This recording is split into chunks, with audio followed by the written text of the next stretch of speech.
Assalamualaikum warahmatullahi wabarakatuh.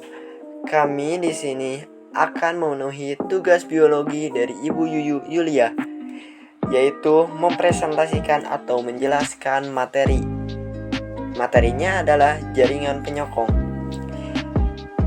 Kami dari kelompok penyokong ada 3 anggota, yaitu saya M. Lutfi Puji Syakir. Perkenalkan, nama saya Muhammad Ajhar Ismail. Perkenalkan, nama saya Muhammad Sobi Ihsan. Lanjut aja ke materi. Jaringan penyokong. Jaringan penyokong adalah jaringan yang menunjang bentuk tubuh tumbuhan.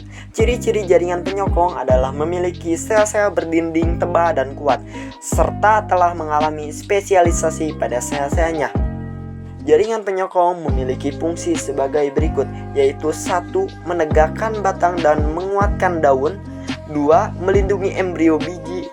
3. Melindungi tumbuhan dari gangguan mekanis. 4.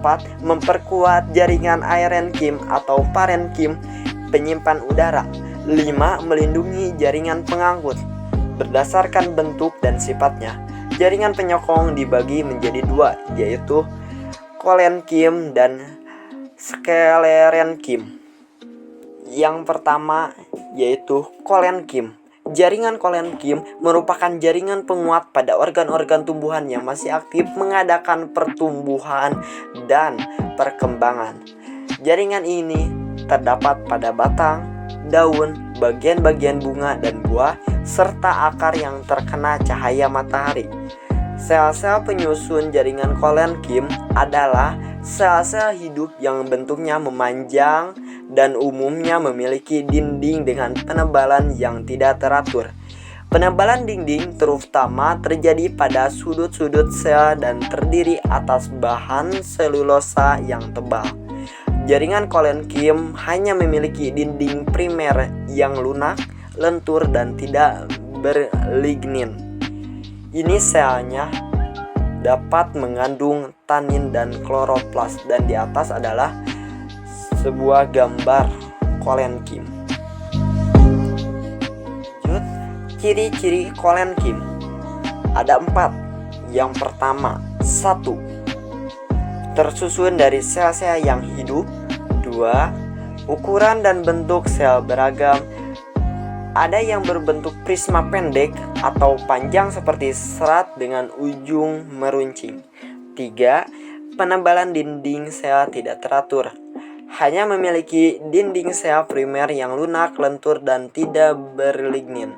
Yang terakhir, 4. Isi sel dapat mengandung kloroplas dan tanin. Berdasarkan bentuk penebalan dan letaknya, jaringan kolenkim dapat dibedakan menjadi 4.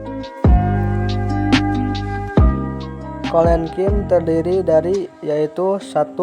Kolenkim angular merupakan jaringan kolenkim yang mengalami penebalan di bagian sudutnya. Tipe kolenkim ini terdapat pada daun-daun seperti daun seledri. 2. Yaitu kolenkim lamelar merupakan jaringan kolenkim yang mengalami penebalan di bagian dinding sel, tangan sel, atau manajer sel saja. Fungsi kolenkim ini adalah untuk menopang kekuatan lapisan luar struktur tanaman, seperti pada batang atau daun.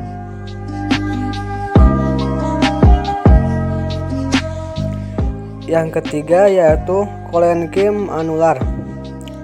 Merupakan jaringan kolenkim yang dinding selnya menebal secara merata. Tipe kolenkim ini hanya ditemukan pada daun wortel dan beberapa tumbuhan merambat. Yang terakhir yaitu kolenkim lakunar, merupakan jaringan kolenkim yang mengalami penebalan pada permukaan ruang antara sel.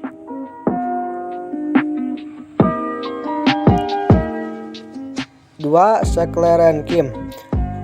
Jaringan sklerenkim merupakan jaringan yang penguat pada organ tumbuhan yang sudah berhenti melakukan pertumbuhan dan perkembangan.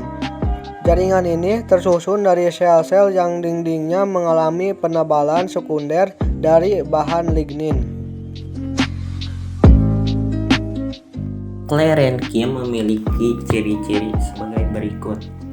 1. Tersusun dari sel-sel yang sudah mati.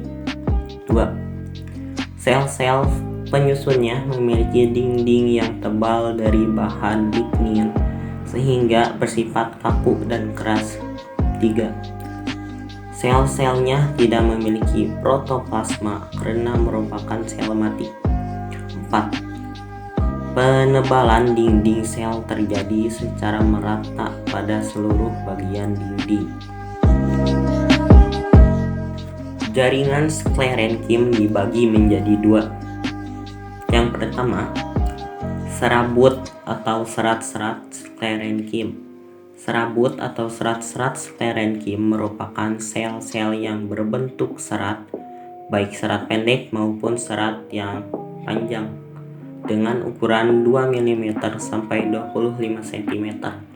Serat sklerenkim yang panjang terdapat pada tanaman agave, Hibiscus subdariva, dan Hibiscus cannabinus. Contoh gambarnya terdapat di samping. Berdasarkan tempatnya, serat dibedakan menjadi 2 macam, yaitu 1. Serat siler merupakan serat yang terdapat di dalam sistem jaringan silem. 2. Serat ekstrasiler merupakan serat yang terdapat di luar sistem jaringan silem. Contohnya adalah di daerah korteks atau di sekitar floem. B. Sklereid atau sel batu. Sklereid atau sel batu merupakan sel-sel yang mati saat dewasa, tetapi protoplasmanya tetap aktif sepanjang hidup organ tersebut. Sel sklereid umumnya berbentuk bulat atau bentuk lainnya, lebih pendek dari serat, soliter atau berkelompok. Contoh gambarnya seperti gambar di samping. Berdasarkan bentuknya, sklereid dibagi menjadi 5 macam, yaitu 1. Brachysklereid merupakan sklereid yang berbentuk seperti insang, misalnya pada daging buah pir. 2. Makrosklereid merupakan sklereid yang berbentuk seperti tongkat, misalnya pada kulit buah kacang-kacangan. 3. Osteosklereid merupakan sklereid yang berbentuk seperti tulang dengan bagian ujung membesar, misalnya pada daun dan kulit biji dikotil.